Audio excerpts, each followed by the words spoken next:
નમસ્કાર, હું પંડ્યા આરતી. આપ જોઈ રહ્યા છો સ્પાર્ક ટુડે ન્યૂઝ. લોકસભા ચૂંટણી 2024 કે જેને હવે ગણતરીના જ દિવસો બાકી રહ્યા છે, તેવામાં કોંગ્રેસ હોય કે ભાજપ, તમામ જે પાર્ટીઓ છે પ્રચાર પ્રસારમાં લાગી ગઈ છે.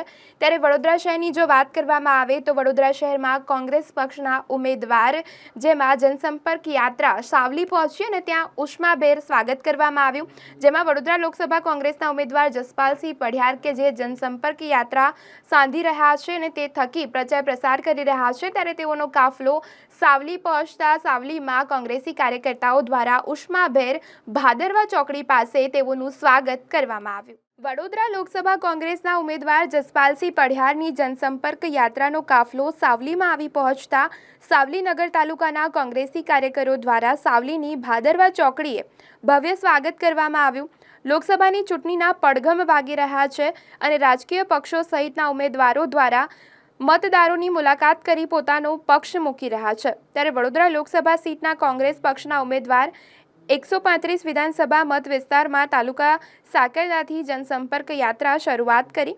કોંગ્રેસના પૂર્વ ધારાસભ્ય ખુમાનસિંહ ચૌહાણ, સાગર કોકો સહિત કાર્યકરોના જંગી કાફલા સાથે કરી સાવલી નગરમાં આવી પહોંચ્યા હતા. સાવલીની ભાદરવા ચોકડી પાસે સાવલી ડેસર અને નગરના કોંગ્રેસના કાર્યકરો દ્વારા ઉષ્માભર્યું સ્વાગત કરવામાં આવ્યું.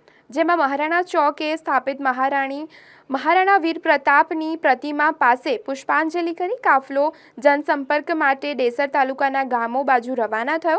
ઉમેદવાર જસપાલસિંહ પઢિયારે આ વિસ્તારમાં ભારે પ્રતિસાદ મળી રહ્યો અને તેઓએ જણાવ્યું હતું કે જીતનો આશીર્વાદ તેમના દ્વારા વ્યક્ત કરવામાં આવ્યો.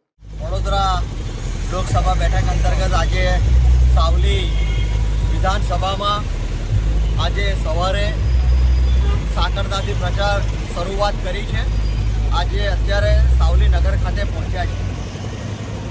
અલગ અલગ ગામોમાં જનસંપર્ક કરીને જ્યારે જઈ રહ્યા છે ત્યારે તમામ લોકોનો ખૂબ સારો પ્રતિસાદ અને આવકાર મળી રહ્યો.